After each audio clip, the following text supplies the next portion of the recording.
लोक लाडले विधायक भाई कैलाश वर्मा जी, दीपक सेठी जी, सीओ एमडी जेसीबी, श्री प्रतीक कुमार जी, एमडी विप्रो,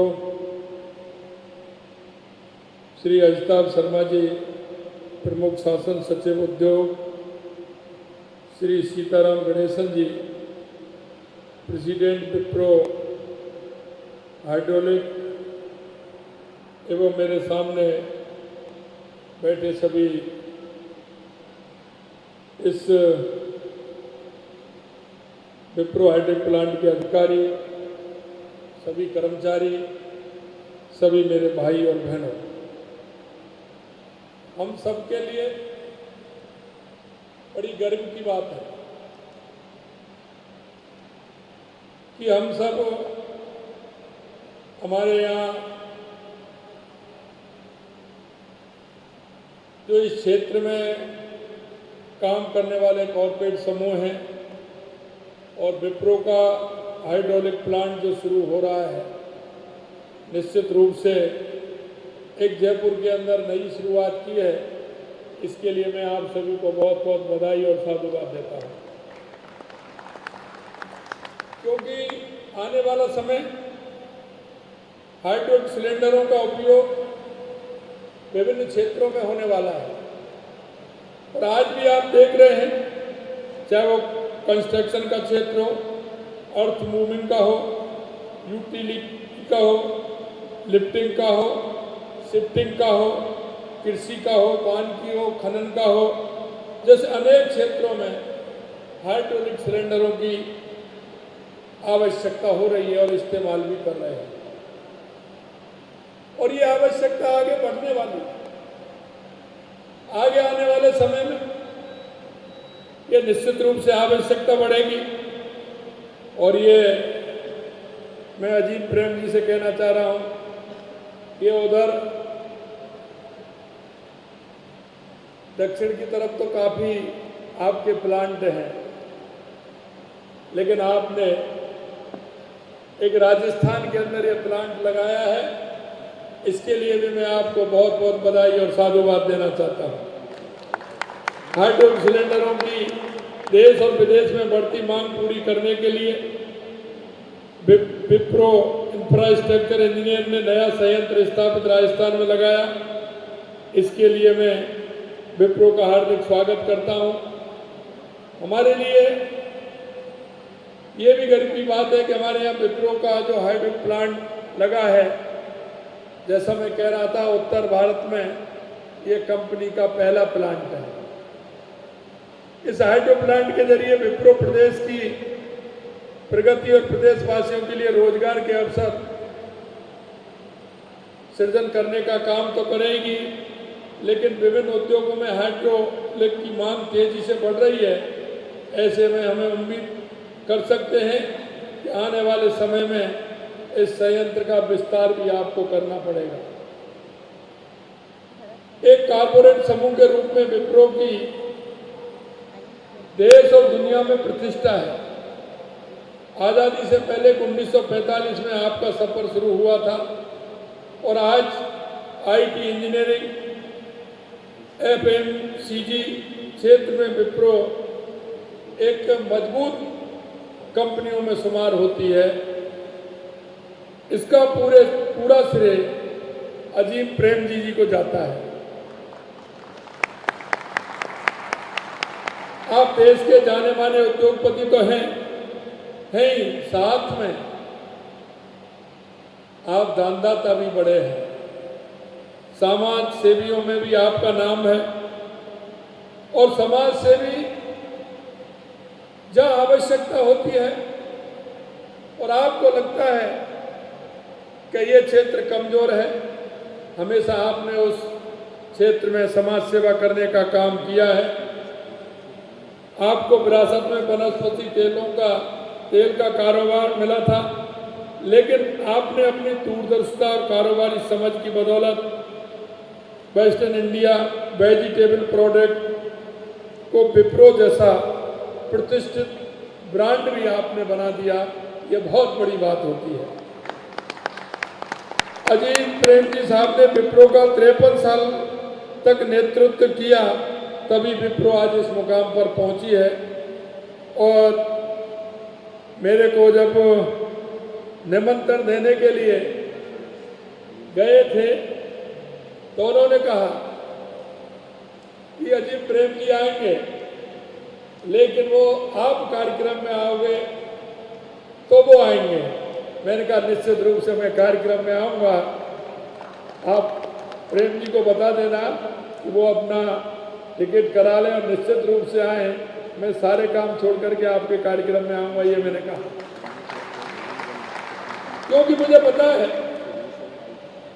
इस कंपनी के माध्यम से राजस्थान में और भी कार्य होने वाले हैं। और अजीत प्रेम जी का जो प्रेम है राजस्थान के प्रति वो मुझे दिख रहा है, और इनका जो संदेश था वो भी मुझे देखने को मिला।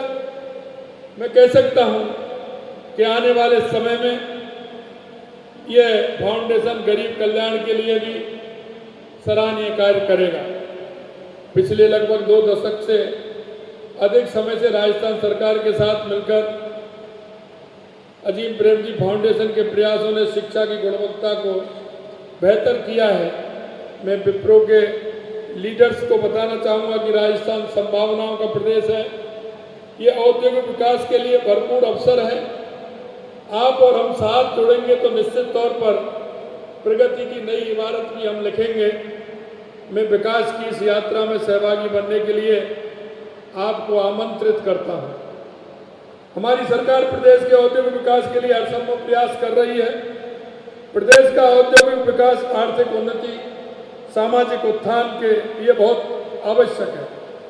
औद्योगिक विकास से रोजगार के अवसर में बढ़ोतरी होती है, गरीबी कम होती है और लोगों का जीवन स्तर ऊपर उठता है। हम नई उद्योग नीति 2024 लेकर के आए हैं, जिसमें उद्योग के लिए हमें उद्योग के लिए ईज ऑफ डूइंग बिजनेस, प्रदेश में ज़्यादा से ज़्यादा निवेश आकर्षित करने और रोजगार के अवसर सृजित करने के प्राथमिकता दी जाएगी। यही नहीं, हम प्रदेश में निर्यात बढ़ाने के लिए एक्सपोर्ट प्रमोशन नीति भी लेकर आएंगे। राजस्थान के प्रत्येक जिले को एक्सपोर्ट हब बनाने के लिए Rajasthan one district one product policy 2024 पर हम काम कर रहे हैं। लॉजिस्टिक इकोसिस्टम विकसित करने और सप्लाई चेन सिस्टम को बेहतर बनाने के लिए Rajasthan warehousing and logistic policy भी हम लेकर के आएंगे। हम अपनी सरकार के पहले ही वर्ष में राजस्थान में निवेश को बढ़ावा देने के लिए 9 से 11 दिसंबर तक जयपुर में राजस्थान इन्वेस्टमेंट समिट आयोजित कर रहे हैं। मैं उसके लिए आप सभी को और ऐसे सभी आपके मित्रों जो उद्योग के क्षेत्र में राजस्थान के अंदर काम करना चाहते हैं, उन सभी को मैं यहाँ राजस्थान में आमंत्रित करना चाहता हूँ। यही क्योंकि आपने देखा है हमारे प्रदेश में उद्योग इकाई को बिजली की कोई कमी नहीं हो सके, इसके लिए हमने बिजली के क्षेत्र में 2,24,000 करोड़ के निवेश समझौते किए हैं और इन निवेशों से राजस्थान ऊर्जा में आत्मनिर्भर बनेगा। उद्योगों की उनकी मांग के अनुरूप पर्याप्त बिजली भी मिलेगी और मैं ये विश्वास दिलाता हूँ पर्याप्त पानी भी मिलेगा और पर्याप्त जमीन भी आपको मिलेगी। और सरकार की तरफ से आपको लोग कहते आए हैं लेकिन किया नहीं, लेकिन हम आपको विश्वास दिलाते हैं हमारा काम सिंगल विंडो के आधार पर होगा। और हमने पहले से ही सुनिश्चित किया कि अब राजस्थान के अंदर 5-6 क्षेत्र हमने चिन्हित किए हैं और जहाँ जैसी आवश्यकता होगी उन क्षेत्रों को आगे बढ़ाते हुए हम पहले से ही ये निर्धारित कर रहे हैं कि कौन सा क्षेत्र किस बिजनेस के लिए, किस प्लांट के लिए ठीक रहेगा, उनको हमें सुनिश्चित भी किया है। और उसको हम पोर्टल पर डालते हुए आपका जो सुझाव होगा उसको भी लेंगे। राजस्थान आधारभूत ढांचे के स्तर पर अग्रणी राज्यों में शुमार हो गया। आपने देखा होगा दिल्ली मुंबई एक्सप्रेस वे राजस्थान से होकर गुजरने से दिल्ली एनसीआर और मुंबई जैसे बड़े बाजारों से प्रदेश की कनेक्टिविटी सुगम हुई है। हम राज्य में सड़कों के निर्माण और सुधार पर विशेष ध्यान दे रहे हैं। हम 5 साल में 53,000 किलोमीटर लंबा सड़क नेटवर्क बना रहे हैं और प्रदेश में पहली बार 2,750 किलोमीटर से अधिक लंबाई के 9 ग्रीन फील्ड एक्सप्रेस वे विकसित कर रहे हैं। राजस्थान से होकर गुजरने वाला वेस्टर्न कैडेट फ्रेट कॉरिडोर भी पूरी तरह से शुरू होने से उद्योग को नई रफ्तार मिलेगी। उद्योग की स्थापना के लिए एक जरूरत कुशल मानव संसाधन की होती है। हम प्रदेश के युवाओं के कौशल संवर्धन के लिए स्टेट स्किल पॉलिसी भी ला रहे हैं। हम वर्तमान में प्रचलित पाठ्यक्रमों को रोजगार उन्मुख बनाएंगे और 2 साल में 1.5 लाख से अधिक युवाओं को ट्रेनिंग देने का काम भी हम करेंगे। हम 1,000 करोड़ रुपए की लागत से अटल इनोवेशन स्टूडियो और एक्सीलेटर की स्थापना भी हम करेंगे।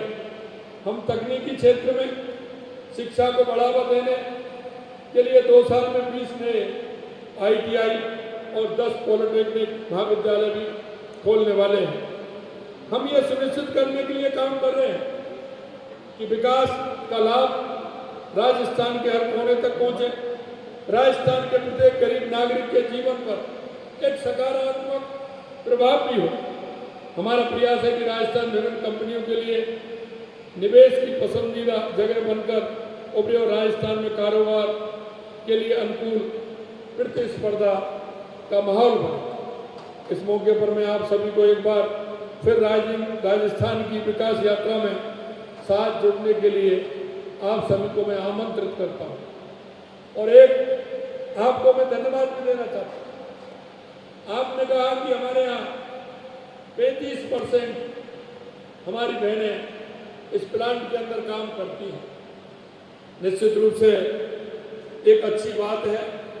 आपने एक अच्छी शुरुआत की है, उसके लिए भी मैं आप सभी को बहुत बहुत धन्यवाद देना चाहता हूँ, क्योंकि हमारे राज्य का विकास, हमारे देश का विकास युवा, महिला, किसान, मजदूर इन पर आधारित होता है और इन पर अगर आधारित होता है तो इनको मजबूत बनाने का काम हम सभी को करना है। मैं आपसे इतना ही कहना चाहता हूं, देश के यशस्वी प्रधानमंत्री नरेंद्र मोदी जी, आपने देखा होगा 2014 के बाद देश के अंदर जो परिवर्तन हुआ है, चाहे वो हमारी गरीब कल्याण की योजनाएं हो, चाहे हमारे विकास की योजनाएं हो, या हमारा आतंकवाद नक्सलवाद से मुक्ति हो, या दुनिया में बढ़ता हुआ भारत का गौरव हो, ये 2014 के बाद देश के यशस्वी प्रधानमंत्री नरेंद्र मोदी जी के नेतृत्व में आप देख रहे हैं। और मैं हमेशा कहता हूं कि विकास के लिए और विकास को आगे बढ़ाने के लिए हमें एक टास्क लेना पड़ता है। और आप देख रहे हैं देश के यशस्वी प्रधानमंत्री नरेंद्र मोदी जी ने विकसित भारत के लिए उन्होंने जो टास्क लिया है, हर 5 साल में किस तरह से टास्क लिया और 2047 तक हमारा भारत विकसित बने, हमारा भारत दुनिया का नंबर 1 का देश बने, दुनिया में हमारी पहचान हो, दुनिया के अंदर हमारे इंजीनियर, हमारे वो सभी लोग आगे बढ़ते हुए काम करें। मैं आज इसी आशा और विश्वास के साथ आपने जिन इरादों से जिस राजस्थान के युवाओं को आगे बढ़ाने के लिए हम सब ने जिस तरह की काम किया है और आपने जो सोचा है, निश्चित रूप से आप इस क्षेत्र में और आगे बढ़ें। आइए हम नई ऊर्जा एवं मजबूती इरादों के साथ आगे बढ़ें, दुनिया को राजस्थान की प्रगति की शक्ति का देखने का मौका मिले और हम सब इस विकसित राजस्थान और विकसित भारत की उस धारणा को आगे बढ़ाते हुए हम काम करें। अंत में मैं इतना ही कहना चाहता हूं कि आप कोई भी काम करते हैं लेकिन उसमें सुधार की भी गुंजाइश होती है और आगे बढ़ने की भी गुंजाइश होती है। नए नए काम हम किस तरह से करें, मैं इतना ही आपको विश्वास दिलाना चाहता हूं। राजस्थान के अंदर आप काम करिए, निश्चित रूप से सरकार पूरी तरह से हर क्षेत्र में मदद करने के लिए तैयार है। हम आप पूरी तरह से, हमारी सरकार आप सभी की मदद करेगी और राजस्थान को एक विकसित राजस्थान, क्योंकि जो हमारे पास आवश्यकता है, हमारे पास 2 कमी थी लेकिन उनको भी हम पूरा कर रहे हैं। हमारे यहाँ बिजली की कमी, पानी की कमी, लेकिन हमारा ये वर्ष हमारा पानी और बिजली के लिए है। आपने देखा होगा पानी के क्षेत्र में भी हमने काम किया है पूरे राजस्थान के अंदर, और बिजली के क्षेत्र में भी काम किया है। आने वाले समय में किसी भी प्रकार की कोई कमी नहीं होगी। मैं पुनः आप सभी को आमंत्रित करता हूं राइजिंग राजस्थान की जो आगे दिसंबर में होने वाला है, उसके लिए पुनः आप सभी को आमंत्रित करना चाहता हूं। आप सभी ने बुलाया, मान सम्मान दिया और इसका आज एक जयपुर के अंदर एक अच्छा कार्यक्रम हुआ, उद्घाटन हुआ। आज से ये काम करेगा, इसके लिए मैं आप सभी को पुनः बहुत बहुत बधाई देना चाहता हूँ। आप सभी को बहुत बहुत धन्यवाद। जय हिंद, जय भारत, जय राजस्थान।